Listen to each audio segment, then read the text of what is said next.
Hey, Mike. Evening. Oh, can't hear you. Hang on. You say you can't hear me?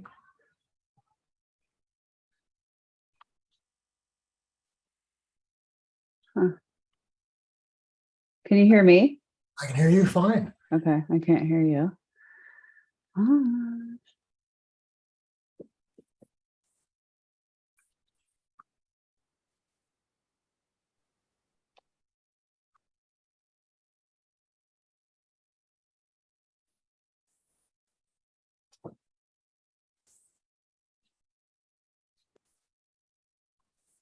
Okay.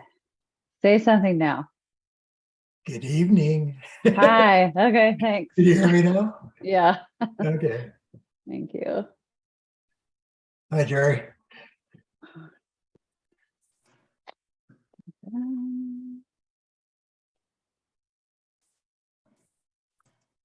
Good evening, Jenna.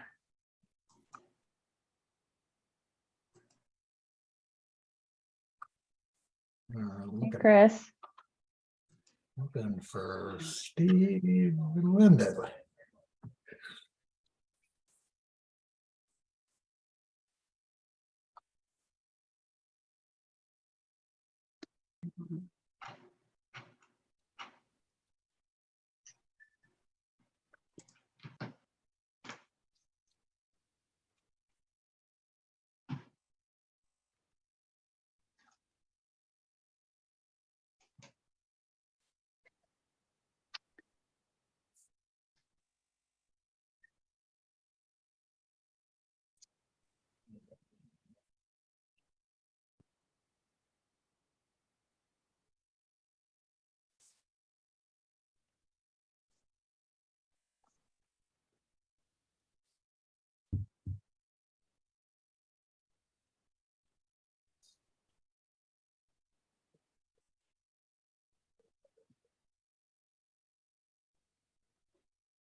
Got 1 minute to go. It looks like we're missing Steve.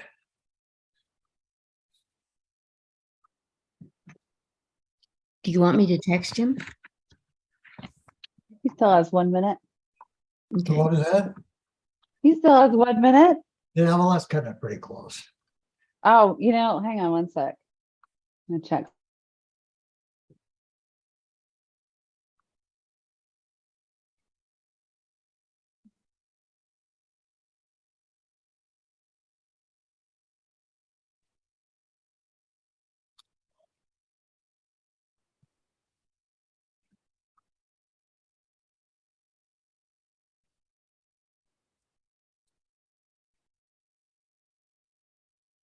I just texted him.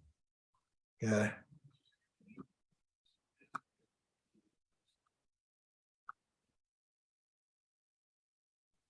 I'm usually the one running late. Yeah, I know.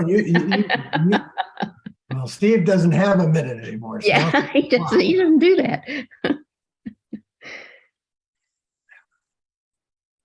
we'll wait a couple seconds till something happens here.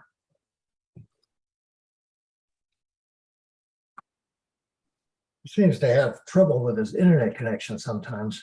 Yeah, he does.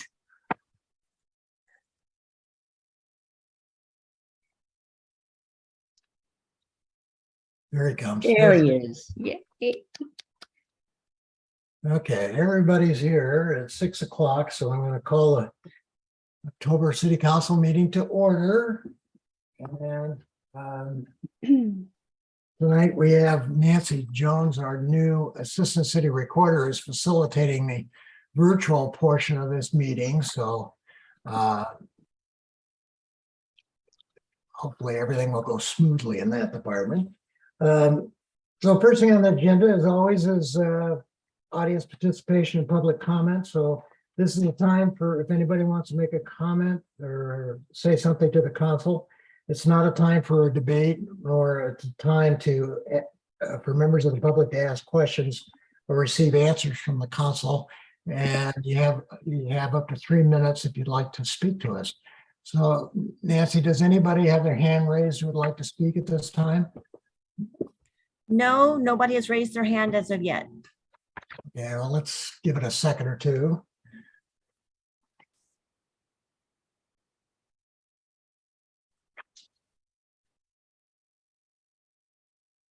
Okay, you don't see anybody out there.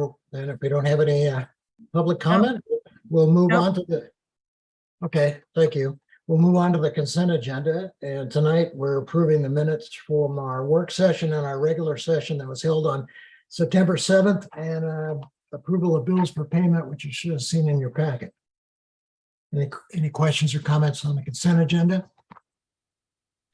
I just wondered, was Jenna indicated as present in the council meeting?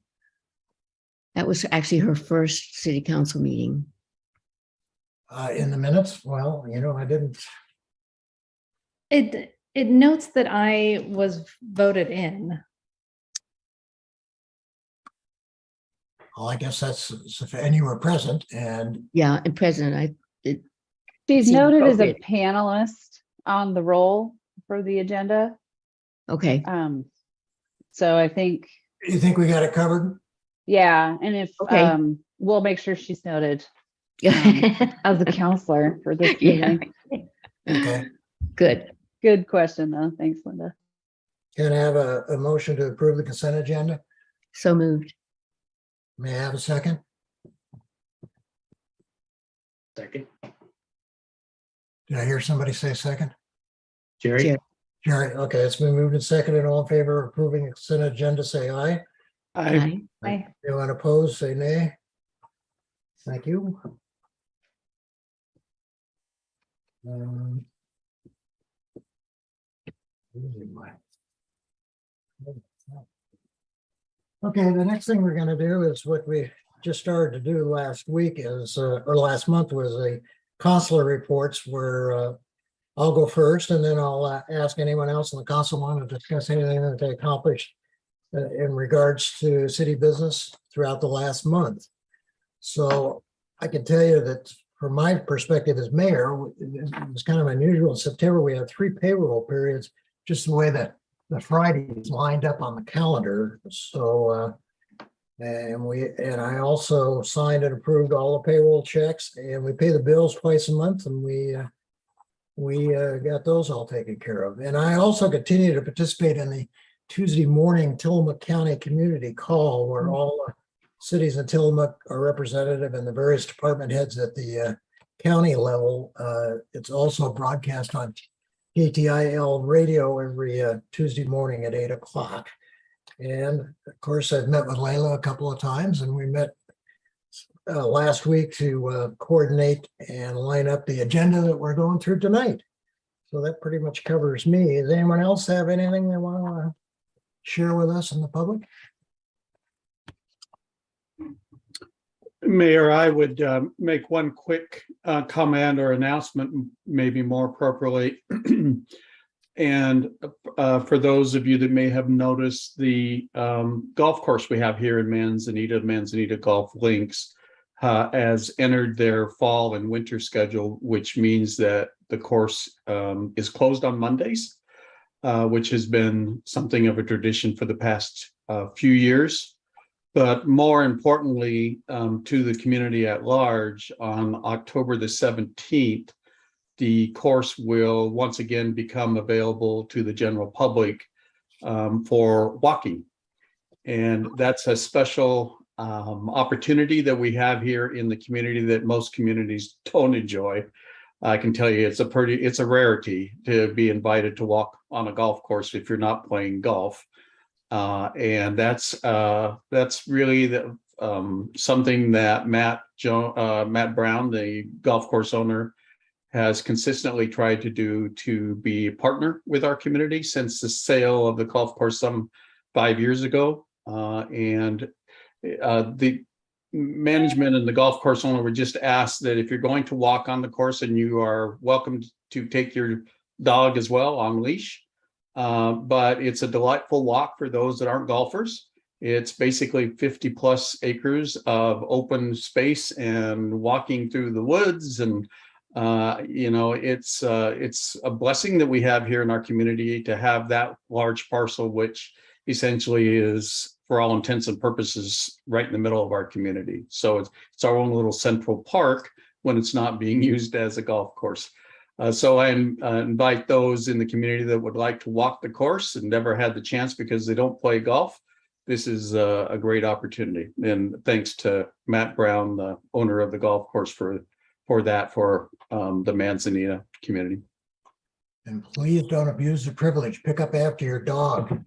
Yeah, don't do that. And oh, I guess I should have mentioned, and probably Jenna was going to do this anyway, but don't walk on, let me call it the short grass. So that means don't walk on the greens. And you'll notice that's where the pins are placed. And also, if you can avoid walking on the fairways in the grass that's on the side of the fairways, which is the fairways would be the shorter grass. So if you can avoid walking on those areas, that would be very much appreciated. Okay, I'd like to report some things that I've been doing this last month. So I've been having coffees, meeting with the constituents and citizens here. Actually, they've been a lot of fun. But consistently, there are 3 issues that surface as very important in every meeting I've had. The first is affordable housing and the need for affordable housing and the importance of that as we move forward. The second, which actually should have been the first, is a comprehensive plan. They're very excited about the fact that we're beginning discussion around the comprehensive plan and feel that that's going to be critical as we move forward. And the last is short-term rentals. I mean, it's been a wonderful opportunity to talk about what we've already accomplished in terms of the short-term rental ordinance. We've been a little slow to get it started, so I think we're going to see the results of that, particularly after we've added the members to the new short-term rental committee. So I think that bodes very well, and there was a lot of interest in the effect that 10-3 would have. So I thought that was really good. I had the delightful ability to meet with Layla's discussion around the comprehensive plan, I believe on the 28th of September. She had gathered through 2 previous meetings about 100 pages, typewritten pages of information, which was a deluge of information. She and Kelly Roy were able to narrow that down to a significantly smaller number of very important issues that were kind of consistent throughout the discussion. And we were able, as a community, to talk about what we thought about those and whether we thought they were important and critical and kind of what level. It was really exciting. It's a feeling that we've gotten some good information. Now we're beginning to shape that information that ultimately will go to a consultant to help us put together a comprehensive plan. But public input is critical. In fact, we can't move forward without really strong public input. So I encourage everybody to come to the next series of meetings that we'll have around the comprehensive plan. The last thing that I did this last Monday was join the community again in looking at the options for the new city hall. I'm not going to take any time to talk about that because Chris is on the line, but it was a really exciting meeting. There was a lot of positive energy in the room, and I think there was some really good input. So I look forward to a robust process as we move forward. And I think we're all looking at a point where we can actually put costs to the options that we're looking at, and that's where the rubber will meet the road. But I thought it was really good. Thank you. Thanks, Linda. Anybody? I else might, wanna I say might something? piggyback on Linda. Okay. I also was at the September 28th meeting for Envision Manzanita. That was a lot of information, great information that got distilled down. If you were unable to attend that meeting, there is a survey online and it will be up until next Monday, I believe. So if you want to put your input, that's where to go, and the information Excellent. is posted there.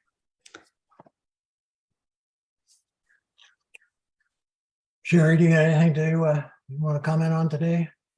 A few meetings that are being discussed in one way or another tonight, so I don't feel a need to elaborate.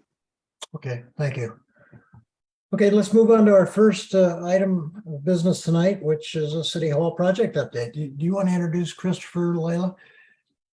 It would be my pleasure. So I've invited and appreciate both Chris Keene from Bearing Architecture, our lead architect on the project, as well as Jesse Steiger, who is our owner's representative on the project. And they're going to go through a similar presentation that was given at the town hall meeting on Monday, just for the benefit of folks that maybe weren't able to attend, and give us the highlights of that meeting. And just as a follow-up to what some of the counselors had mentioned, the survey for this meeting will actually be put up as soon as the survey for the Envision Manzanita is completed. So we'll put this up for folks to look at Monday evening. So, and there is a video of the presentation that Chris and Jesse gave at the town hall meeting that's already up on the city's website. So if you go to our main page, you can click on that and see the presentation that they did. But tonight I'm going to hand it over to Chris, and I think he's got a presentation to go through. So welcome back, Chris. Thanks, Layla. Yeah, as Layla said, we've kind of queued up here the same presentation we gave on Monday night. At the end of that presentation, we kind of broke out into some group discussions, which we won't do here tonight. We are in the process of kind of regrouping and gathering all the information we took in on Monday. We will kind of report that back out at the next meeting with some of our takeaways. So I'd like to share my screen, but it says the host has disabled screen sharing. Is that? Give us one sec, Chris, and we'll get you Okay, sorted out. sure. Thanks. While we're doing that, I'll just say I'm going to take us through the presentation. Part of that presentation, I'm going to turn it over to Jesse, who's going to walk us through some of the ways we're thinking about cost information. As Linda said, we don't yet have that information. So this is really some preliminary thinking about schemes and how we'll use the site. Give it a shot now. Looks like we're working. If you could just let me know if you can see it. Yep. Good. Okay, great. So this was the agenda. We're going to start by kind of just recapping what we learned in the first meeting that we have with the public. As I said, Jesse will do a bit of an overview of how we are thinking about budget and how we communicate about budget, a bit of a status update on some of the work we've been doing on site in terms of investigations. And then I'm going to do a update on what the building program, where that stands now, and then get into the options themselves. And these last two bullets we won't be doing tonight, but we will kind of report out our notes from that at the next meeting. So in the first meeting, we really just dedicated the time to listening to the community, and we kind of prompted folks with a number of questions, trying to get some dialogue going between the design team and the community itself. First question was really about how do we start to establish some trust with the community, understanding that the previous effort was unsatisfying to many. I'm not going to read all these bullets for you, but the upshot was this is going to be about listening for us. and creating a process that is transparent and inclusive. And we're working really hard to do that with Layla and the city and our team together. There is a strong desire to look at options that include reusing some or all of the buildings on site. And so what I'm going to show you this evening is our kind of first steps into how we think about that. And then, as we all know, this is also going to come down to money. We are in the process of getting our construction manager contractor on board. The plan will be at the next public meeting. We should have some preliminary cost information to share. We asked a question about what the culture of Manzanita, and these are some of the things that rose to the top consistently: welcoming, eco-friendly, artistic, but also this notion that there is some conflict, particularly around this project. We talked a little bit about what it was to be a civic building for a place like Manzanita. And the sense is that this wants to be simple, made of natural materials. A lot of people referenced the bank and the library buildings as positive examples of buildings in town. And then obviously it has to be a space for the community, for meetings, that was welcoming and flexible. We spent a little time talking about the site itself. As you know, it's probably quite a bit larger than what we need for this building. So we were soliciting ideas about what might go there. We got a whole host of things, but the ones that kept being repeated, there's obviously a great love for the farmers market in that location. Just generally open space. This issue of housing and workforce housing came up a lot in our kind of surveys. And then this notion that the space might be used as an emergency staging area for the community. And then finally, we asked, what is success? How do we define success for this project? And given its long history, the number one thing was that it actually gets built. But a part of getting built is to be on budget. There's a kind of a general sense that we want this to be a building that the community is proud of, and that hopefully this process can start to bring the community together around its values for the project. Flexibility and durability are also kind of key themes as we move forward. So that was kind of our recap of the public meeting number one. We'll start every one of these public meetings with a recap of the previous one, just to make sure that everybody feels like they're being heard and that we are reflecting accurately the kind of tenor of our conversations. So I'm going to hand it over to Jesse. Jesse, are you able to unmute and talk to these next few slides? Yes, I'm here. Hello, I'm Jesse Steiger. I'm the project manager with the Klosh Group. I'm going to kind of give an abbreviated discussion of what I did the other day. I'd be happy to expand on it, or if you have other follow-up questions, please just let me know. So I've included on the slide on the right all text that kind of describes what each of the big blocks mean. But really what I put together is kind of a description of what are all the different parts and pieces of a budget, and how do we look at those, and when will we find these out in the course of the project. So there's a couple terms in here that I'd like to hit upon, and they're hard costs, soft costs, and contingency. So hard costs means all of the labor and materials that the contractor needs to build the building. So it's all the cost of the subcontractors, it's your porta potties, it's a temporary fence, it's everything that the contractor needs to complete the facility. And that's generally, this graph I made is not to scale, it's just a demonstration of the budget. But the hard construction costs in a project make up a majority of the budget, typically. Thank you for your mouse, Chris.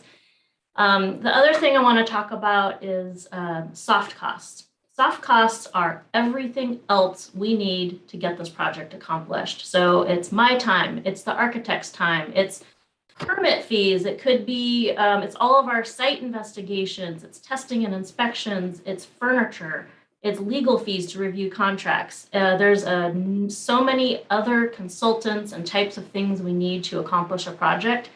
So the term soft costs refers to everything else besides the actual build. And that's commonly, let's say 30%-ish of a budget. And then we also have contingency. So contingency is represented by the purple blocks I have up here. And I've divided them into kind of 3 separate contingencies. But really what we have contingency for is to allow the team to adjust to all of the things we don't know yet.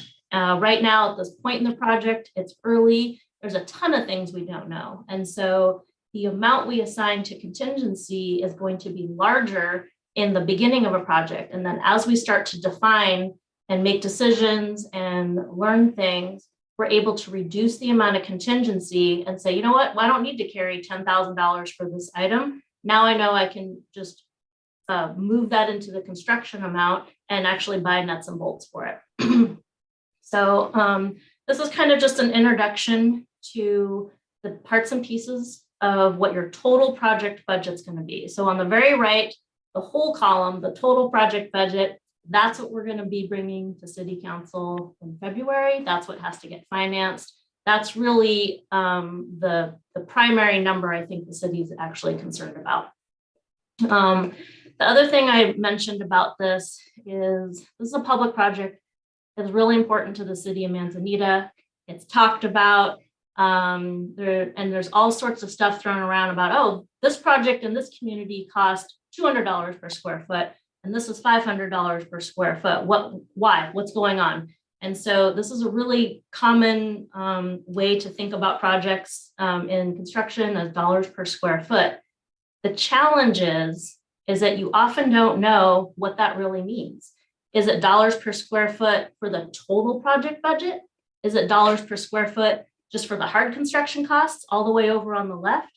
And it can, if you don't ask a lot of questions about what numbers are being presented to you and you're not aware, I say you and I'm meaning everybody, you're not aware of what is actually contributing to that dollars per square foot, it's very easy to think that you're talking apples to apples and comparing 2 different projects and calling them similar. And that the reality is you're often apples to oranges, or honestly more like apples to Hot Pockets, because you're so far apart on what you're actually talking about. Like the dollars per square foot for the total project budget versus just the hard construction costs is going to look very different. And it's very easy to mix them up. So we're going to do our best when we present to City Council and the town hall meetings to be really clear that this is the number I'm presenting. And so I wanted this chart or the slide available so we could refer back to it during the course of this project.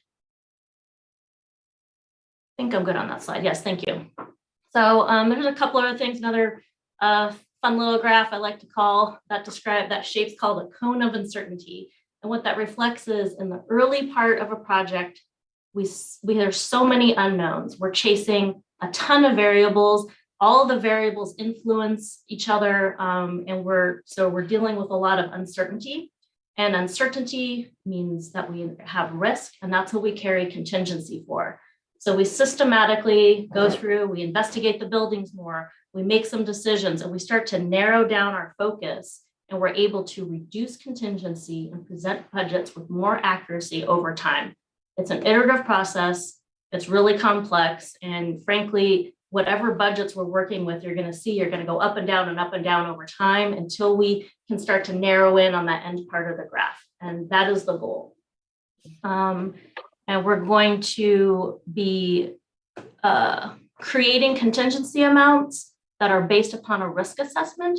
So in the beginning, when we don't know much, we're just going to say, throw out a number like, oh, we need 20%. We're going to make it broad and vague, and it's going to get more specific over time. I think that covers that. And then quick status update. We have interviewed all of the contractors. We posted the notice of intent to award the construction contract to Code Built Construction. So at the next council meeting, you will have their contract to vote upon. We hope you approve it because we're going to need a contractor. We've done a preliminary hazardous materials assessment. We have to analyze that. figure out what some of that stuff would cost, and then figure out what more information do we need to make informed decisions. And we have some preliminary foundation assessments. There are visual assessments of the concrete, but in order to actually engineer it, we need more data. We have to probably do some destructive testing, do some core samples, or like the Quonset Hut, for instance. So far, there's no information on the foundation. So that one's going to be some guesswork until we get in and do some more testing. Similarly with the wood, there's been estimates of certain amounts of dry rot, but we're probably going to have to do a little bit more destructive demolition to really validate the amount that would need to be replaced so that we can accurately estimate the cost difference between a renovation and remediation of some of the failing systems. And then the geotechnical has also been happening. There should have been a drill rig out there. They do soil borings, and then they're going to analyze the data and give us a report, hopefully here in the next couple of weeks. That is what I have. I'm happy to answer any questions. Shall we keep going, Layla, or do we want to pause and see if there's any questions on that piece? I think you can just continue and then we can pause at the end and see if there are any questions, if that works for folks. Okay. So the slide you can see now is where we stand with the building program.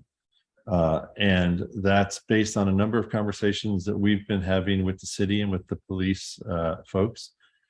We've been working very hard to really pare this down to, as tight a square footage as we can and still be what we need for the city folks. Roughly, we're looking at about 1,000 square feet of city office space. The police closer to about 1,400 square feet. And that includes their offices, but also evidence rooms, processing, that kind of stuff. We have a secure garage that will be associated with and attached to the police portion of the facility of about 600 net square feet. And then there's a number of shared spaces. The lobby will be shared by both city and police, bathrooms, break room, anything that we could avoid doubling up on, we've kind of put into that category. And that's about 780 square feet of net need. And then, of course, the council chamber room itself. We're assigning a little over 1,100 square feet to that. From a code perspective, that's about a 75-person room. It's we think, a decent size to give us some flexibility without being so big that it is kind of, wasted space. So that puts us at a total net square footage of just under 5,000 square feet. We use a grossing factor at this point because we're still a little, things are still a little bit fuzzy in terms of our final numbers. We're about 20%. And that grossing factor is essentially makes up things like corridors and wall thicknesses, all of the things that get added on top of the room size that turn into our building itself. So that puts us at a total gross square footage of just under 6,000 square feet. And like Jesse was mentioning about the budget, that number may move up and down slightly as we develop different schemes. The other thing we did on Monday was kind of introduce this notion of risk categories. Building codes like to assign risk categories to building types, and it's based on both occupancy and use and size. Most of, and this has to do with thinking about how the consequences for building failure in the event of some sort of emergency. So the higher the risk category, the higher the design criteria, and this is primarily structural criteria. There's some other things like bracing, light fixtures, etc. And it's built around this notion that certain types of uses and certain scales of buildings really, we can't afford to be compromised in an emergency situation. And I bring this up, most buildings that are risk category 2. They're kind of a standard building designed around occupant life safety in emergencies. So if there's an earthquake, they're designed to allow people enough time to get out of that building safely. There are certain buildings that are considered essential and that their continuous use is needed, particularly in an emergency. And there's a number of uses that fall under that. And one of those is the police station. So our building, at the very least, the police station portion of it will need to meet risk category 4 requirements. And I introduce this topic now because as we're assessing the renovate versus new build options, I think there's a sense that it's going to be very hard to get the existing buildings to meet a risk category 4 requirement without some significant investment. So what you'll see in the schemes that we show, we've kind of pulled that police station portion out always as if it was a new build portion of the building. We'll need to decide whether the rest of the building, in particular the council chambers, wants to be used by the community as an emergency management space. If it does, then it also should meet that risk category 4 requirement. So as we start to look at pricing, these are some of the kinds of questions we're going to ask ourselves. We're going to be working with our general contractor to put some numbers to, so we can evaluate the value, the payback for that. We can always have part of the building as risk category 4 and part of it as risk category 2, but those buildings will need, by code, they're basically considered separate buildings, even if they are attached. Okay, so I'm now going to show you 3 different schemes that we looked at. They're very preliminary, but they're really about how different approaches to reuse versus new construction impact the site, impact the parking, and impact the overall efficiency of the project. As I'm sure you're all aware, this is our site, Manzanita Ave to the south, Division Street to the west. Existing buildings on the site include the school here, which has basically a wing that runs north-south and one that runs east-west, and then the Quonset Hut with a shed kind of built onto the back of it. Going back to some of the takeaways from the previous meeting that we had, we want to make sure that whatever we're doing is thinking down the road about how the rest of the site might be used. So, this is a diagram that just suggests one way that could be used, that we have some future housing in the northern portion. We leave ourselves some open space for that farmer's market or a future park and an evacuation area. And really, the site to the bottom third is really all we need for this phase of the project. So the first scheme that we shared, we're calling the school reuse scheme. I'm not sure how well everyone can see it on their screens, but basically the scheme takes the existing school footprint, with the exception of part of the southernmost part of the west wing, and renovates it into our facility.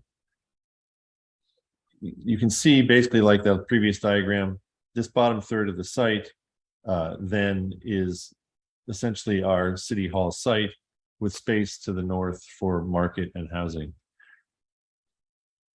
Our early analysis of our parking requirements tells us we're going to need about 23 spaces on site for this facility. And that's based primarily on the the council chambers use, that the occupancy that it requires, and will lead us to about 23 spaces. In talking with the city and the police department, we think that those should be split fairly down the middle between staff and police and public. So in this scheme, you're seeing staff and police to the east parking and public to the west. We're taking advantage of the right-of-way between our site and the building next door to get access to that back parking lot. Zooming in a bit, some of the things that we are trying to juggle here. The lobby wants to be adjacent to, directly connected to the city offices, and ideally within close proximity to the police. The police and city folks want to have a separate rear entrance to the facility. And then there's, like I mentioned, a number of shared spaces that want to be kind of somewhere adjacent to both city and police. The other thing that we're trying to keep in all of these schemes is the ability for the council chambers and the lobby, and with that, some public restrooms, can be open when the rest of the facility is closed. So in the evening, if there's an event like city council meeting, that lobby, restrooms, and chambers will be open to the public, while the rest of the facility can be closed down and secured. You'll see in each of these schemes some red dashed lines. That represents demolition. And in this case, even though we are trying to use the bulk of the school, we are demolishing this southernmost part of the west wing. And there's a couple reasons for that. One, it's quite close to the property line, but maybe more importantly, the floor in that space is a couple of feet below the rest of the finished floor. And if this building is going to be fully accessible, in order to get people down into that space, it really becomes an enormous amount of that space gets used up by accessible ramps. So we made the judgment that we would take that small area down and keep everything at the same level. So what we did to kind of get the conversation starting in the public meeting the other day was kind of throw out a few pros and cons for each of these schemes. In this case, you know, one of the pros might be that we're reusing the bulk of the school. We're also keeping the Quonset Hut, and that will be available then for storage. We also think that it provides kind of a gracious entry and space in front of the building off of Manzanita Avenue. Some of the cons, it does, compared to some of the other schemes, use a fair amount of the site. We're kind of past our third and creeping up on half of the site here by the time we're done. Because we have these kind of generous spaces out in front, there's also going to be more site work. So that translates into dollars as well. And then if this becomes our 6,000 square foot facility, but we keep the Quonset Hut, the question will be, what do we do to that Quonset Hut in terms of investment, right? So there's the possibility that this scheme actually increases the square footage, because we'll need to do something to address the shape of the existing Quonset Hut. Second scheme we looked at was the Quonset Hut scheme. And in this scheme, we have demoed the school and reused the Quonset Hut, with the exception of the kind of lean-to that's on the north side of it. You can see just pretty clearly what this does. It tucks the building further to the east on Manzanita Avenue, makes it a bit more compact. The result is more future open space, and we're showing the housing kind of as we did before. What we do lose on this is the storage. So there's the need potentially down the road to build some storage if the city so desires. Zooming in, the lobby would sit in the front part of the Quonset Hut, council chambers in the back. We like this kind of architecturally. There's some potential there to take advantage of the really tall kind of great space that is on the interior of the Quonset Hut. The city wing to the west, police wing to the east, a kind of nice simple diagram.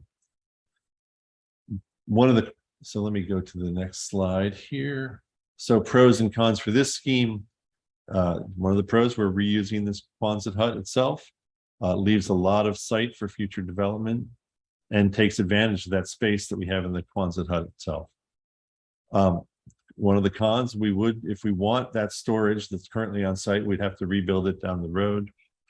And there is some complexity about tying into the Quonset Hut structure. And this is why I brought up this risk category 4 piece. If the police department essentially is going to need to be new construction and seismically isolated from the rest of the building, it adds some complexity structurally to the project. And then it's also in its current configuration, a fairly large exterior perimeter. The third scheme we showed was a full new building scheme. So you can see in this case, all of the red dashed lines are all of the existing buildings on the site. Again, farmers market in the center, housing to the north. As we zoom in again, you'll see a fairly compact scheme, lobby adjacent to the city, police and council chambers on the north side, parking split evenly on either side, with entrances off of Manzanita Avenue, and some room for some possible future storage if we decide that that's what we need to do. So the pros for this scheme, I think it's quite compact. And we're not forced to kind of fit our program into the existing footprints of existing buildings, which creates some complications. Because it's compact on the site, it's both compact on the site and also its footprint can be quite compact. So it's a pretty efficient scheme in terms of perimeter and area. Some of the cons, it does require the potential of having to replace that storage. There is going to be more demolition, obviously, than some of the other schemes. And it reuses, it reduces our reuse to limiting us to just salvaging materials, which we think is a viable possibility, but obviously it's a little bit less in terms of reusing the building. So those were the schemes that we shared. At that point, we broke out into groups, and then we had each table that was with us look at these schemes on their own and discuss them in their group, make their own list of pros and cons, and then report those back to us. And it was, as Linda said, I think it was a pretty good meeting. There was a lot of energy in the room. There seemed to be a lot of interest, a lot of give and take of ideas, a lot of pros and a lot of cons to each of these schemes, which is exactly what we were after. Our plan is to come back in this next meeting and start to introduce cost to some of these and develop them based on some of the comments that we received. So I think that's kind of all I have to share tonight. And maybe I'll turn it back over.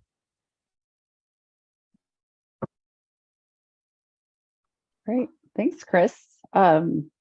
If council had any questions for either Chris or Jesse, I'm sure they'd be glad to entertain those. Otherwise, for folks that are watching, as I mentioned earlier, the presentation is already up on the city's website, and then Monday evening next, there'll be a survey up to get more feedback from community members that weren't able to attend, or those that were, that might have had some new ideas, to share some pros and cons for each of those schemes. And then that's ultimately what the design team will use to prepare revisions and then work with our contractor to get some estimates. Because that, if I could just add, that was one of the big things that folks were saying, was that, well, we have lots of pros and cons, but it really comes down to cost. And we understand that, but we were also really looking for, and I think did receive some pretty good feedback in terms of how some of these schemes can be adjusted to reflect some of those ideas. So,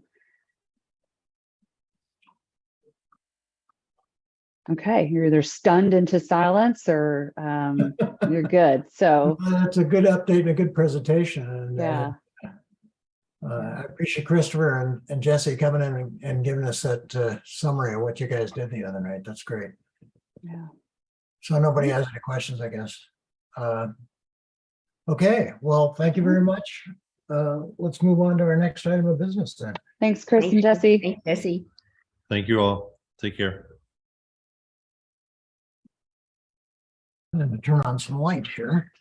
So the next item we're going to talk about is the first reading of Ordinance 2202, Workforce Housing Tax Abatement. And Layla, why don't you give us the background on it? I know we've been talking about this for several months and talked about it at a workshop and so forth. So, Yeah.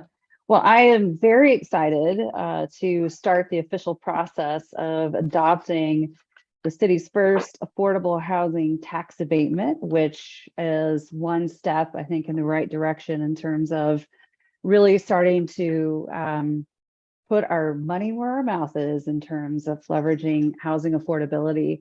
So this ordinance is based on the county's tax abatement program, which is currently in effect in the county. We have to adopt it locally in order for it to apply, which means that we will also be putting forward the tax levy that we have in our city, the 43 cents per $1,000. And we've had multiple discussions about this as a community and as a council. And we talked about it at our last work session. So what I've done today is I have taken the county's tax abatement, I put it into the city's form. I had the city attorney also review this as well. One thing I do want to note that has just slightly changed, and I do want to highlight this for you as well as for the community, or just a couple of small things in the county's ordinance. It's actually going through a parallel process. So the two major things, and they're not really major, but they are important, that have changed is the reference to the ORS, so the Oregon Revised Statute that enables us to do this tax abatement was initially referencing ORS 307867. The definition of multifamily in that ORS is 4 or more units. So the county has worked with their legal counsel, and our legal counsel concurs that Chapter 624 of the Oregon laws from 2017, that definition provides for 3 or more units. And I think all of you have heard me, and I think agree that less is more. If we can leverage affordable housing in 3 units or more, that gives us more opportunity to utilize this abatement. So that is one of the changes that the county is going through. And then it simply simplifies the rather complex calculation to determine what the rents were. So if you recall, they had a table in there, it was adjusted based on bedrooms. Now the county has just really simplified that language to say it's rent affordable to 120% of the area median income adjusted to household size. So they will be producing annually charts that include that. So it just cleans up the language a little bit. The county will be reviewing this with their commissioners on, I just had it up here, but I have too many screens.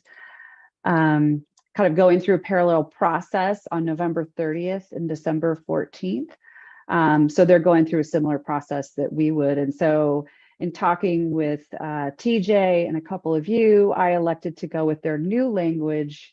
And if for any reason there's any amendments to that language, we'll know, and we can just make those adjustments to the ordinance later. But I don't expect that to happen. I just want you to be aware that that's a slim possibility. It just felt more efficient to use the language that we expect to be in place for that. So with that, I'm happy to answer any questions, but again, this just really reflects the county's abatement program, and I am just super pleased and excited that we are hopefully going to be taking this step tonight.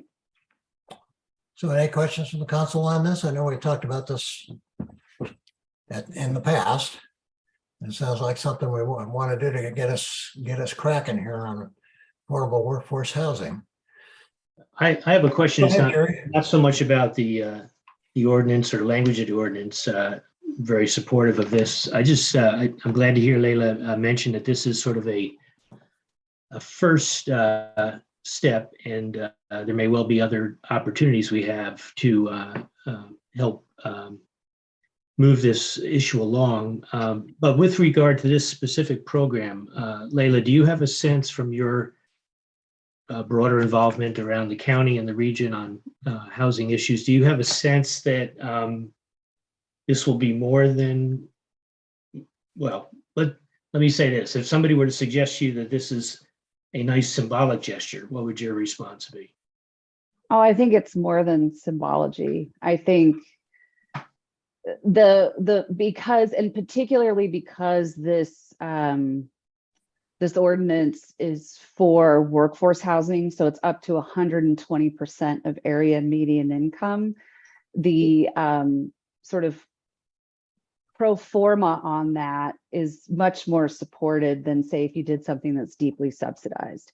So if it was deeply subsidized, a benefit like this wouldn't help make up the full difference between market rate and a deeply subsidized housing unit. And so when I look at incentives, I'm often looking at, does this abatement actually contribute to the discount that we're requiring in the rents? And I think because we're saying it's got to be maintained at 120% of AMI, it feels like it will actually make certainly contribute to, and certainly from the developers that I've talked with, folks that are interested in doing smaller scale and even larger scale projects, that this is definitely something that would be utilized and beneficial and would certainly help contribute to more interest in developing housing.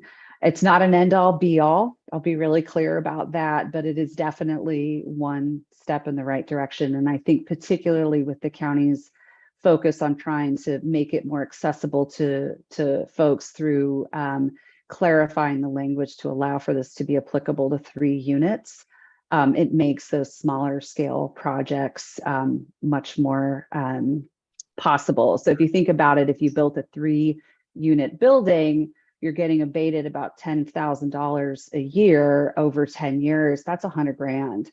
And when you're doing your pro forma for a project and you're looking at that, I think that actually could make a pretty significant difference to someone who's interested in using this. And I think I read that Bay City is likely to Yeah. participate. How about closer to home? Do you know much about Nehalem or Wheeler or? I have lunch with those ladies next week, so I will inquire. But we, Tillamook County city managers try to get together quarterly, and this was the hot topic of the discussion. And so with Bay City and Manzanita sort of touting that we were doing it, there was a lot of ears perking up about it. So we're looking to get a little competitive with our neighbors to get on board. Great. All right. Well, Friendly competition, of course. let's get this done tonight. We could be the first city in Tillamook County to get it on the books. That's right. That's right.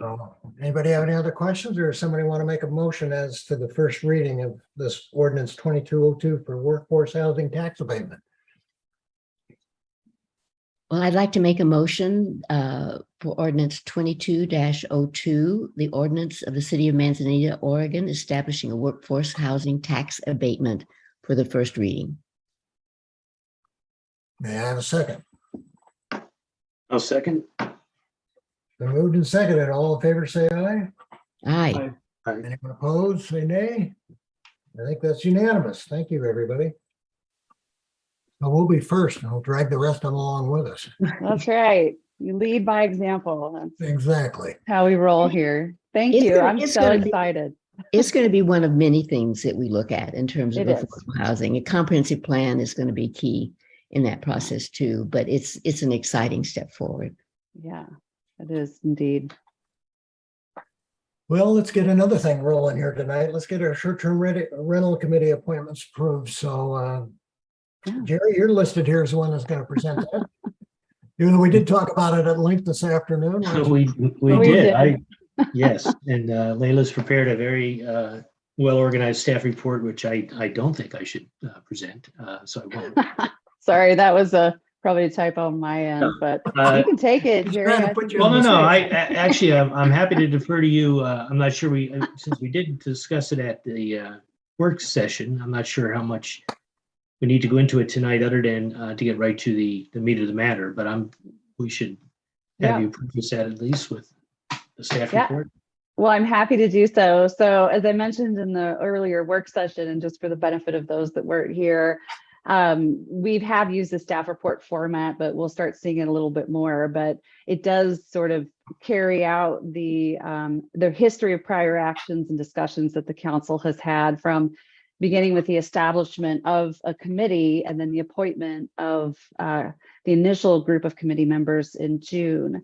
And then council directed both Councilor Spegman and I to go out and solicit, actually conduct interviews using our new process to interview and select 2 additional ad hoc members. We also, during that time frame, had a member of the short-term rental committee resign.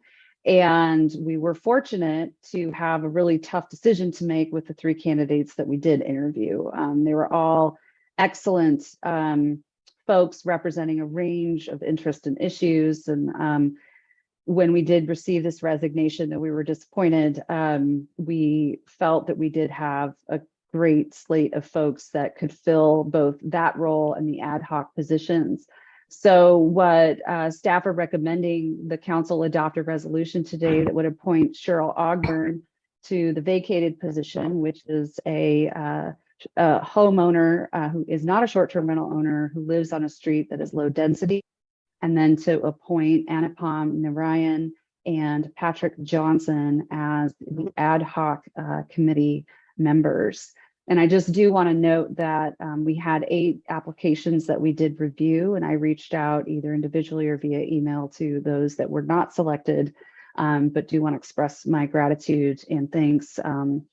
It's always better to have a hard choice to make than for it to be easy. And so we did have a really great slate of folks. And I think ultimately what we where we landed is just with 3 excellent people that I think will do very well on this committee. So I'm grateful to them for coming forward and offering up their time and expertise. So I did receive a comment from Councillor Edgington that there was a typo in the, so instead of embarrassing her, I told her she had to publicly shame me in order for this to be legitimate. But in the last whereas statement, it said the 2 remaining candidates for the ad hoc positions were both equally strong, and it was agreed upon by the committee. That should read by the committee. So I've made that edit and thank her for her eagle eye. So I would propose that the council move to adopt this resolution with that amendment. I don't know that we got any further questions on this. We talked about this at length. So would someone like to make a motion to for resolution 2209, a resolution of the City Council of the City of Manzanita making appointments to the short-term rental committee? I will so move acceptance of the resolution. I second. Been moved and seconded. All in favor of appointments to the short-term rental committee, say aye. Aye. Anybody opposed, say nay. I think that's unanimous. Thank you, everybody. Now we're going to move on to the next item of business is the administrative item to update the city manager's job description. I'm going to let Linda present that. Well, we talked a lot about the updated job description in our workshop last month and spent a great deal of time on it. It's also been up on the record, so people have had a chance to review it. The position description was updated based on a comparison to other cities, work with the League of Oregon Cities, and the research around the changing duties of city managers and their changing responsibilities. I am really pleased to recommend this update. I think it more accurately reflects what our city manager does. And I think it's something that reflects both her duties and responsibilities. So I would like to make a motion to accept the updated position description as written and reviewed. Okay, any questions before I ask for a second? Everybody on board with this? Can I have a second? Come on, somebody has to. Well, I will second. Thank you, Jerry.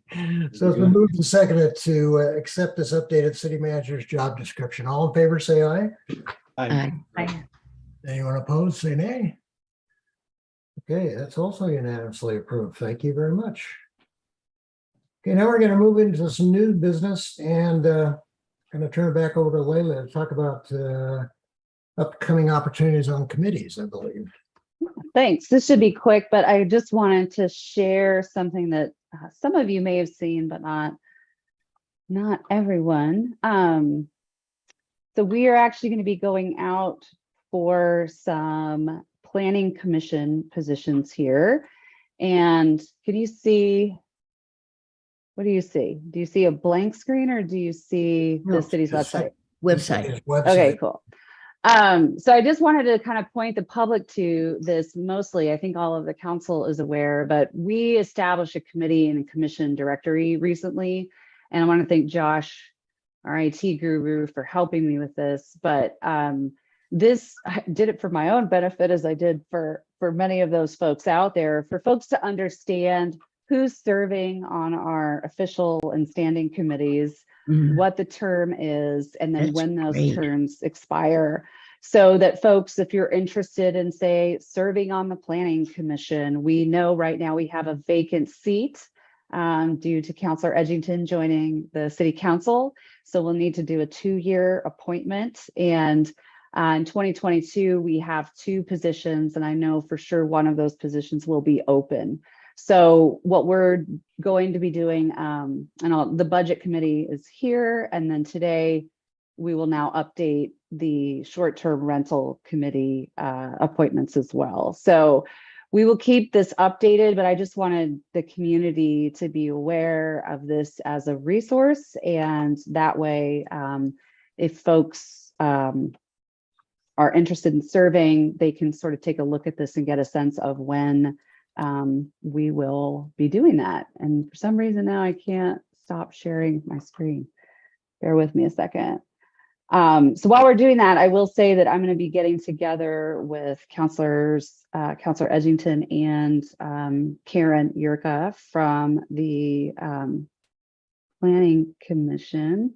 Sorry, my bar has disappeared and I can't find it. Stop sharing. Okay, has it stopped sharing yet? Nope, it's still I there. have 3 screens, and so I'm not sure where it lives right. Oh, here it is. Okay, sorry. There you go. There you go. Oh, it's There like you go. having a control. I was like, whoo. Okay. So we will be doing some outreach shortly. I'm going to be working with them to come up with some criteria, and then we will bring that to council in November and then kick off the appointment process for the Planning Commission. It may be that those appointments need to be made in January. So we'll see how far we can get this year. But that's the plan. So I just wanted to share that with folks. And for those that might be interested in serving, that's the place to go. If you're considering a council run in 2024, you'll know how many positions are up. And then using our new rules that the council approved a couple of months ago, we won't just be reappointing folks that are actually already serving on positions, much like a city council position. Folks are going to have to apply and go through the full process. So yeah, I just wanted to share that. Any questions? That's a great idea. Okay, cool. And I managed to close my PowerPoint, but I thought I would go through quickly the PowerPoint and give folks an update on the town hall meeting that we held last week. And so I appreciate the shout out from counselors about that meeting. I just kind of wanted to go through for folks that may not have been able to attend that meeting. I'm getting a real test of my skills today. There we go. All right. And I'll just get this up here. Okay. Share my screen again. All right. So do you see my full PowerPoint? Yes. Yes. Excellent. Okay. So what we did at this meeting, I just thought I'd go quickly through who participated, who we heard from, and just to remind folks that this Envision Manzanita, this is the comp plan. This is the beginning of our comp plan process. And my hope is to really turn a lot of this information that we're still in the process of receiving. So if you weren't able to attend, it's on the city's website, and would hope to get some feedback from folks. To turn that into really a vision. And then that vision will set the stage for the comprehensive plan update. So of the folks that participated, 57% of the folks that participated were registered to vote in the city of Manzanita. And I know that that's been an important metric for many, because that really indicates folks that are residents here and that are invested. There are a lot of folks here that are invested. 85% of those that participated were homeowners.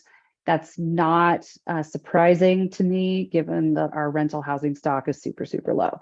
We also had folks from businesses participate. Kelly helped set up a pretty successful business stakeholder group, and actually we had a number of those folks show up to the third town hall, which is a real gift considering we know how busy small business owners are for them to take time out of their schedule to join us. The number of folks that participated that were registered to vote in Manzanita actually represent 15% of all registered voters in the city. We had about 150 folks participate. And to give you some context, in the city I worked in, it had 21,000 people, and we got an award for a comprehensive plan and for all of our outreach. And we had about 400 or 500 people participate. So having, almost 20% of folks who either live or vote here participate is significant. And so to me, that really shows me that we have a lot of good feedback from the people who live here. This just indicates how people participated. So we had about 80 folks, 79 participated in the online survey. Close to 60 came to our first town hall, and we had about half that at the second town hall, which isn't surprising. And we also looked at, did we have folks double dipping? Did we have, folks coming and telling us things 3 times? And not really. We had some folks that participated in all 3, some folks that participated in 2, but most folks really participated in 1. So that tells me that the data really does reflect the 140 some odd people that participated. And so this is just sort of a diagram that shows kind of what we're trying to do. So I think listen should actually be sort of spread out through this whole process, but the first 2 town halls were really just about that. Tell us what's going on, tell us what you care about, tell us the things that are really top of mind for you. This really came from, the first 6 months that I was here and meeting with folks, which I still do most Fridays. Was an opportunity for folks to really get their ideas out and to have a chance to voice their concerns, their hopes, their dreams for the future here. And what this third meeting was about was sharing what we heard. I think Councillor Kozlowski mentioned we had over 100 pages of raw data. It was actually like 160 pages of just information from folks. And part of what we did was distilled that down into sort of meaningful themes, and I'll talk about that. So the first part of this presentation was really about sharing. And what we did is we took these comments, and there were lots of them, and turned them into themes. And what are themes? Themes are ideas that reoccur or pervade. So we posted actually all of this information online. I think folks know I'm all about transparency. So I want you to see what I'm seeing. And it was hopeful that folks would look at this and take a hard look at it and make sure that we got it right. So we saw a lot of things that were really repetitive. And so to me, that's great. What that tells me is that the issues we're dealing with, a lot of folks are seeing it. So we're trying to see what we kind of filtered it. We're trying to see the forest through the trees. So there might've been some really detailed comments. I hate this development, or I don't like that. We tried to translate those into meaningful action oriented items. So we really did filter out non-action oriented items.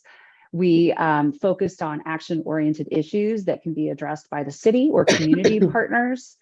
And we did our best to interpret some of the intent. So some folks maybe just don't have the language that, the jargon necessarily to speak about what their issues are, but when they write it in plain language, you can actually interpret that into what policy can be made from that. And then we also try to balance facts with limitations. So there were lots of feeling comments about stop development, do this, and we really had to filter out things that were just frankly not possible or illegal, but we didn't see a lot of those things, although there were a handful. And I just want to acknowledge that we hear you, but sometimes there are things we just can't do. And so we did filter out things like that. So we went from comments to themes. We went from 160 pages to 5.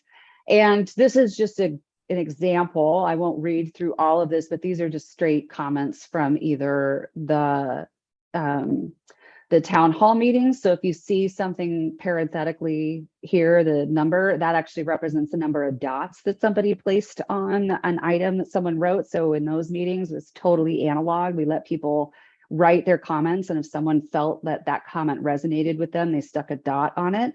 And so we documented all of that. But just to give you a sense, clearly people are hip to the game in terms of knowing that we should be charging more to developers about to address some of the system impacts that new development has. One comment here I do want to point out that really stuck out to me is the one that has the 28 next to it, because that clearly shows to me that people, that really resonated with folks. And I know this might be repetitive for some of you, but I'm just going to keep saying it. that there's a very big difference between what a system development charge can do and what system maintenance can be funded by. So this conflates those two things. That's totally understandable. If you're part of the general public, you might think that we can exact fees from developers and then use those to fill potholes. And unfortunately, state law doesn't allow us to do that. So there are certain limitations that come with system development charges. But to deal with system maintenance, residents are likely going to have to carry some of those costs, because right now, typically those things are paid through utility fees or through property tax. And given our low property tax rate, we just don't have the resources to do that. So we've been subsidizing the road fund for that. And so I think developing a specific maintenance type of fee that addresses those issues that goes strictly into the road fund is something that we can talk about as a community, and that the next council will be discussing. So these are just really great comments. And what we did is we turned this language into sort of these thematic statements that really can reflect future policy. So they can both be guidance for the comprehensive plan, and if they're not specific to the comp plan, they can be policy guidance for city council to think about if there are actions that we can take or that community organizations can take. So for example, developers are benefiting from the city's lack of development fees that are not contributing enough for system expansion. We need to update our current system development charges, establish a process to keep them updated, and establish new system development charges for transportation, for future roadway expansion, and new pedestrian, bicycle, and trail infrastructure. That was a theme that if you read any of the data that's posted, you will just see it over and over and over again. But again, to kind of separate out the difference between SDCs and system maintenance, we created a theme here that also came through that people really care about maintenance and they're concerned about maintenance, is we need to find meaningful ways to collect resources for maintenance and other services that cannot be funded through SDCs, such as potholes and safety measures. Another example is growth and development. So this was a pretty wide open topic.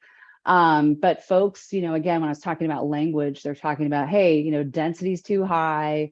We have too many houses that are being built too close to each other. We're getting land and vegetation is stripped. Traffic is going to be horrendous.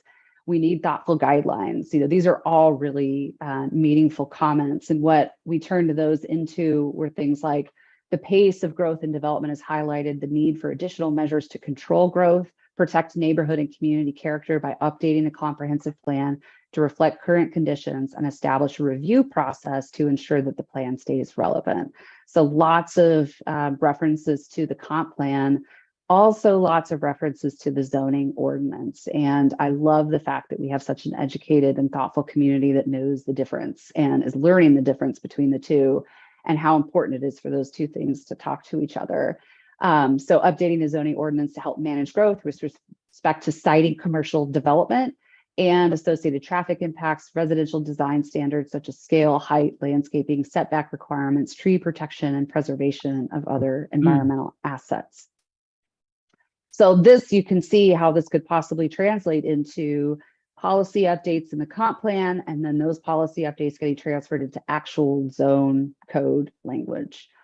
Finally, housing. A lot of people care about housing, and this pervaded through every topic, whether it was emergency management to, commercial and businesses to other, was we need housing and we need housing affordability.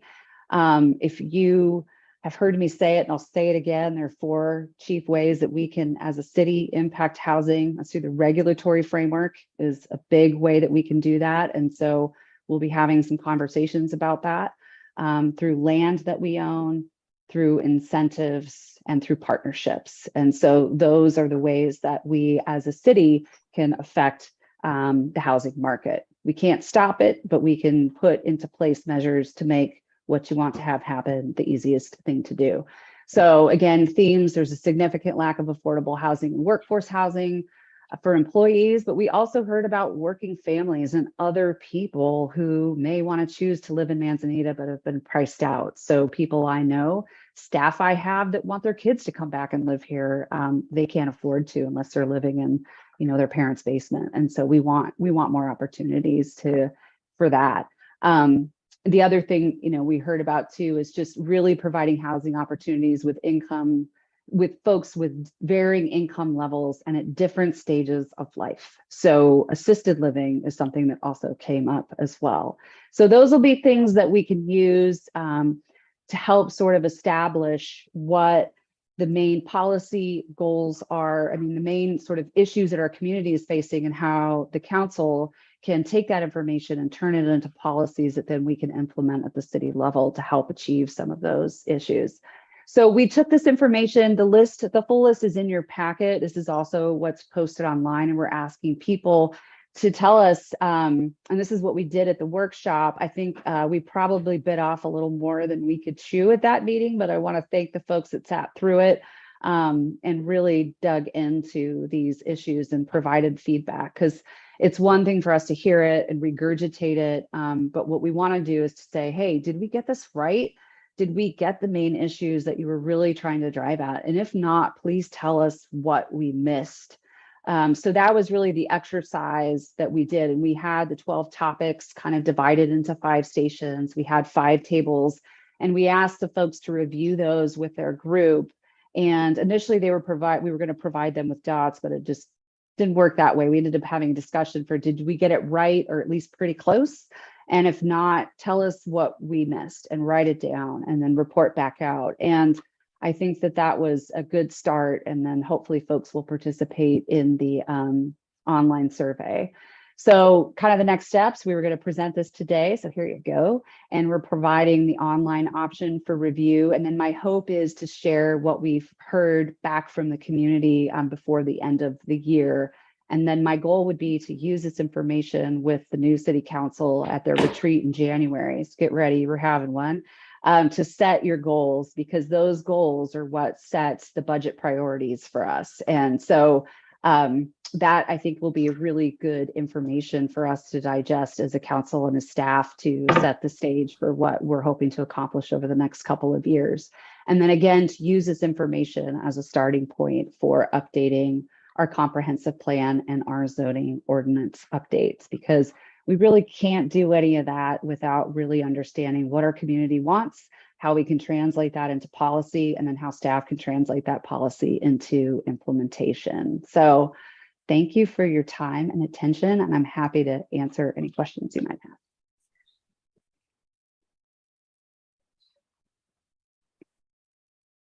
No questions for Layla on that? It's a lot of information. It's very good stuff. I'm excited. I have to say, it's so great to work in a community that cares so darn much and has a really high level of understanding of what we're doing. I think that's going to make the next couple of years. I just want to say, I have so much optimism about where we're headed, and we have so much that we're going to be able to accomplish together. And if we can just maintain that positive forward momentum, we're going to be able to make some really big changes here that I think are going to be for the better. So I'm thrilled to be part of it. That's great. Okay, if no one has any questions for Layla, let's move on to. I do. I just a real quick question, Layla. Is there a next meeting? Do you see kind of the next step, or is that kind of in progress and maybe wait until after we have a new council? It's kind of in progress. My hope was to at least show what we heard back and do a presentation on that. So I would love to schedule another town hall so that folks can meet in person. I've been finding these in-person meetings to be really valuable for not only just staff, but for the community members. So my goal is to try to host something like that in December, November, just depending on timing. And then share that with the council. So do sort of the same sort of sequence of events that we did with this. So yeah, that's the hope. I just don't know when. Okay, thank you. If there's no other questions for Layla, let's move on to, it looks like our last item of business is dealing with a surplus vehicle. Yeah. Is Dan? Here's Dan. Dan's here. Oh, Dan. Hello, everybody. So yes, we are looking at surplusing another vehicle. This is our last little Ford Ranger of our fleet. We replaced it with a 3/4 ton vehicle, so one that can actually pull trailers and do work. So I'm asking the council tonight to essentially declare it surplus so we can send it off to the state surplus program, which I will say we have done quite well with the vehicles we've sent there. So as far as impact to staff and stuff, by sending it to the state surplus, it's not much impact to us. We drive it down there, hand it over to them, let them do all the paperwork, DMV stuff, all of it, which works out great. If we choose, the council can choose to keep it. I'm not sure, other than as being a dust collector and with our environment, a mold maker, we can use it for that. But I'm going to ask that you guys surplus it out so we can get some money out of the unit. You got any rough idea what you think you can get for it? You know, Mike, I would usually say not very much, but I said that about the last couple of vehicles we sent to state surplus, and yeah, we did really good. Well, used vehicles seem to be in hot demand right now. Well, it's the state also has a much bigger reach. And so one of the things though that we would be suggesting on this one is we offer it before it goes to public, that it be essentially offered to other entities, kind of like how we've been getting vehicles for us here at the city and equipment. And so what they do is they look at the market value, they look at a couple of different things, and the state recommends a price that they would say, here, this is what we would say would be a good number to offer to other entities. And then they'll hold on to it and let it sit for typically about 30 days down to state surplus. And if there's no interest in it, then they will move it to the public side of it. We do get more money for a vehicle essentially that would go to the public side typically than we let it go to another agency. And so, but I'm a supporter of putting it in that state agency part first. Once again, that's what has favored us greatly, is essentially vehicles that are coming from the state surplus that are actually state-owned vehicles versus other entities. But we've found equipment, you know, that were other entities that we got very inexpensively. So, okay. Any questions for Dan about surplusing this vehicle? I did have one comment, Mayor, just for consideration. I still hold out hope that we'll have beginning next fiscal year, because I think we're going to include it in the budget, or we did include in the budget, some sort of a field oversight position for short-term rentals. And one of the issues that we faced when we originally discussed it was the cost of having to buy a vehicle and all the things associated with the gearing up to put somebody in the field. I just would ask that some consideration be given rather than ending up having a field person and then trying to find out where we could find a vehicle, that if we have a 2010, which is not all that old, and Dan, please don't kill me, but that we use it for a position like that, or at least have it available for a position like that, rather than surplusing it and then in the end having to go out and find another one to support the position. So just a thought. It's always nice to have a little backup, but it's also nice to have a vehicle for a position like that. I recognize it probably was purchased through some sort of either water funds or other funds, so we may have to actually purchase it from the water fund. I don't know how it was purchased originally, but it would be a whole lot easier to do that with the city emblem already on the side than to go out and find a new vehicle and provide it for a field person. So just a thought. the only thing I would add is probably if it goes to public sale, we probably could buy about 3 of the surplus vehicles for what we're getting for them. So, but, and we use magnet signs. So It was just a thought.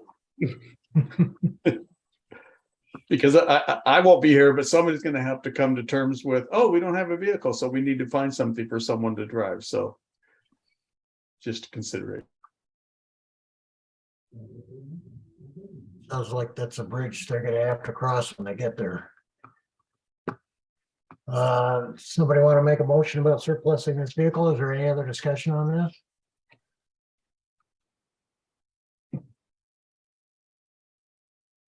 Well, if there's no other discussion, then I need a motion then.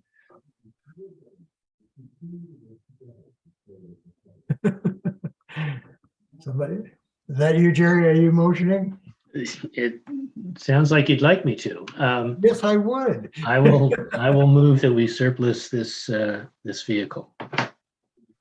Then I need a second from somebody.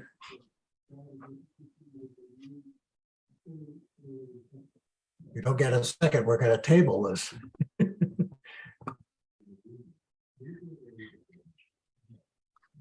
No second is forthcoming to surplus this Well, vehicle.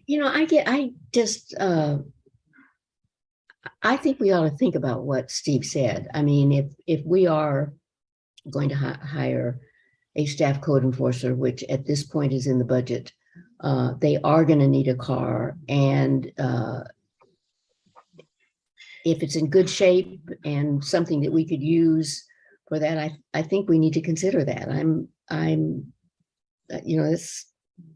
That makes sense to me.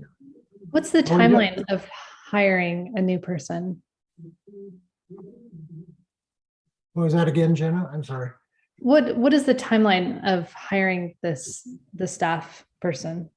So we have 20,000 in the budget to hire someone part-time for the summertime. So it wouldn't be until next year at the soonest. So it's not a full-time position, and it's not a fully vetted or identified position as well. So, Layla, do you think that, I mean, is the perception that person would need a car? I mean, it seems like to get around to the short-term rentals, that would probably be something, we could either pay for their mileage or we could provide a car. Has any thought been put into that at all? Yeah, I mean, we hadn't budgeted for a car because there's also insurance and other things that go along with maintaining and maintenance for a vehicle. Dan and I really haven't had a lot of conversation about this. There was some discussion of having a little what is it called? The thing that John used to drive around, the little guy. We had talked about the mini trucks. Yeah, the mini truck, because that's only used part-time. So we had talked about maybe using that. But we hadn't gotten as far as scoping a position. We're having a hard time hiring just in public works right now. So it just hasn't been a top priority for us at this moment. But we do have 20 grand in the budget that could be used for a part-time, less than part-time, but part-time position that's seasonal. So we'd maintain that car for that position if needed. I feel like letting a truck sit over the winter and for several months out is not the best way to be using that. And that we could, like Mayor said, we can cross that bridge when we get there. I think maybe it's worth having Layla and Dan discuss that and then come back with a recommendation. Okay, well, this is what I'm going to suggest. I have a motion on the floor, but no second. Why don't we table this issue and let Dan and Layla put their heads together and we can talk about it again next month. With a recommendation, that would be great. Yeah, which may be the same recommendation. Right, we might. But at least we've thought it through. We've made a decision based on facts, and it just feels like we haven't thought that through yet. So that really makes sense to me. Does that work with you, Dan? Can you and Layla do that? Yeah, we can have a conversation. I will tell you, I feel like Jenna on this because the last vehicle sat around the Jeep, and we couldn't even drive that to surplus. We had to trailer it because the inside was so moldy. But Well, I think we're only talking another 30 days. I don't get the sense here we have consensus to do this here tonight. yeah, we can have some conversations and see where it goes. Because I can't get a second on the motion, so that tables it. So I think it's worth thinking about, but I guess I feel the need to apologize. By the time my term ends in a couple of months, no one's going to speak to me. So it's all your fault, Steve. I just Well, know from I'll past tell you experience, sometimes what's you make gonna a happen decision here. and you look back and go, damn, I wish I would have done that. But Well, the way we're positioning this, we'll be discussing this again the first week in November. So yeah. that's what so I guess that's what we're doing is Can you do a workaround on that, Layla? Yeah, I won't have the position worked out, so we'll be I know, operating we may on have, pretty we may not have limited- any more information, but we'll battle it again in 30 days. If that's the pleasure of the council, I'm happy to do that. No, it seems to be.